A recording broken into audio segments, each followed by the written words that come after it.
Hello students, आज की इस वीडियो में हम करने जा रहे हैं ईश्वरन द स्टोरी टेलर। यह एक कहानी है जिसे लिखा है R.K. लक्ष्मण ने। यह कहानी क्लास 9th NCERT स्टूडेंट्स के लिए बहुत इंपॉर्टेंट है। आज इसके हम क्वेश्चन और आंसर्स करने जा रहे हैं। चलिए देखते हैं इसका फर्स्ट क्वेश्चन, और यह रहा हमारा पहला प्रश्न। In what way is Ishwaran an asset to Mahendra? Ishwaran जो है महेंद्र के लिए किस प्रकार एक संपत्ति था?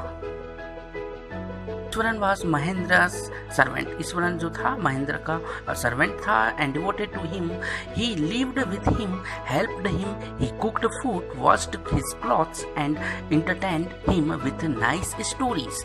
Eswaran had so many qualities that he was an asset to Mahendra. Ishwaran जो है महेंद्र के साथ हमेशा रहता था। वह सर्वेंट था, उसके लिए पूर्ण रूप से समर्पित था। उसके अंदर बहुत सी क्वालिटीज थी और इस प्रकार वह महेंद्र के लिए एक संपत्ति था। वह महेंद्र के ही साथ रहता था, उसका हर कार्य वह करता था। वह महेंद्र को एंटरटेन भी करता था, मनोरंजन भी करता था, और इस कारण वह उसके लिए एक संपत्ति की तरह उसके साथ रहता था। Eswaran described the protect tree on the highways. जो पेड़ उखड़ा हुआ पड़ा हुआ था हाईवे पे, उसे किस प्रकार व्यक्त करता है? What effects does he want to create in his listeners? क्या प्रभाव अपने श्रोतागणों पर छोड़ता है? Eswaran sat with arched eyebrows and stretched hands. The road was deserted and I was all alone. वह बताता है कि रोड में वह बिल्कुल अकेला था। रोड जो थी मरुस्थलीय थी। Suddenly I spotted some things that looked like an enormous bushy beast. अचानक वह एक चीज देखता है जो बहुत बड़े जानवर की तरह दिखती है। Lying spread across the road. I was half inclined to turn. Then I came closer. वह बहुत डरा हुआ था और डरते हुए वह उसके पास आता है, वह चीज को देखने आता है। एंड सा, और देखता है, it was a fallen tree, कि यह तो पड़ा हुआ ट्री है। Eswaran described even a simple incidents in interesting dramatic way with suspense and gesture. Eswaran जो है एक सिंपल साधारण चीज को भी बहुत ही हाव भाव के साथ, सस्पेंस के साथ बताता है। यह रहा हमारा थर्ड प्रश्न। How does he narrate the story of the tusker? किस प्रकार वह एक हाथी की स्टोरी को वर्णन करता है? Does it appear to plausible? और क्या यह संभव लगता है? Let's see the answer of this question, and the answer is, once a mad tusker reached the outskirts of ईश्वरन's house, people ran helter-skelter in panic. एक बार एक हाथी ईश्वरन के नगर के आसपास आ जाता है, सब तरफ अफरा तफरी हो जाती है। The tusker entered school ground. वहाँ हाथी जो है स्कूल के ग्राउंड में जा चुका होता है। Children panicked and looked shelter. The elephant pulled the football goalpost. door ने teachers climbed the terrace. सभी बच्चे घबरा जाते हैं। टीचर्स जो है वो टेरेस पर चढ़ जाते हैं। हाथी जो है फुटबॉल का गोल पोस्ट भी उखाड़ कर फेंक देता है। Ishwaran was in junior class. Ishwaran जो छोटी क्लास में था। He snatched a cane from the teacher's hand. Ishwaran ने टीचर्स के हैंड से एक केन लिया। Went straight to the elephant. The elephant was ready to attack him, but Ishwaran hit the third toenail of the elephant, who got paralyzed at once. The story seemed to be unlikely. जो junior class में रहने वाला students, जो ईश्वरन जो है उसने अपने हाथी के तीसरे नाखून पर जोरदार मारा और हाथी जो है पैरालाइज्ड हो गया।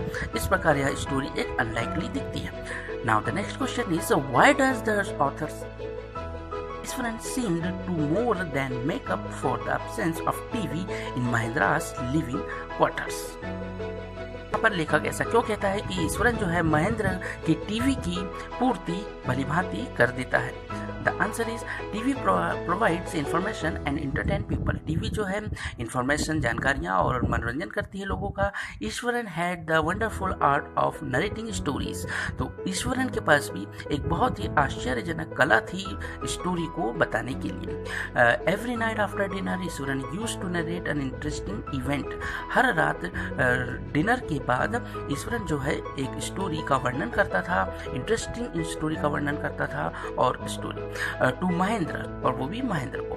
In fact Mahendra had a living TV इन ईश्वरन। एक प्रकार से महेंद्र के पास ईश्वरन के रूप में एक जीती जागती टीवी टेलीविजन था। इस प्रकार वह टीवी की कमी पूरी कर देता था महेंद्र के क्वार्टर्स के लिए। ईश्वरन का स्टोरी बताना ही एक प्रकार से बहुत अच्छा मनोरंजन हो जाता था। Now the next question is Mahendra called ghost और spirit a figment of imagination। Mahendra जो है घोस्ट और आत्माओं को इमेजिनेशन मानता है, उन्हें वो मनगढ़ंत मानता। What happened to him a full moon night। एक बार पूर्णिमा की रात को उसे क्या होता है। महेंद्र called ghost और spirit a figment of imagination।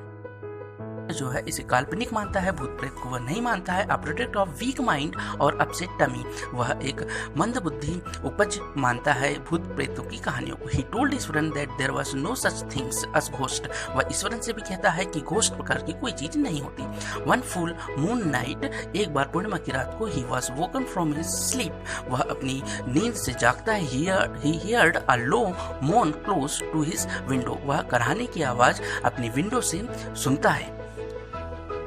खिड़की से एक आवाज आती है कराहने की, वह सुनकर उठता है और देखता है। Out of curiosity he looked out and was shocked, और उत्सुकतावश वह देखता है बाहर और शॉक्ड हो जाता है। टू सी, देखकर the ghost of a women a little away from his window, वह एक घोस्ट देखता है जो कि एक वुमेन का होता है उसकी खिड़की के पास।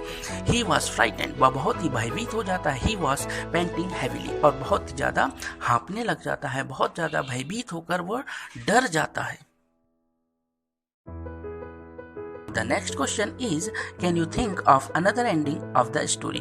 क्या आप इस कहानी का कोई दूसरा अंत सोच सकते हो? And the answer is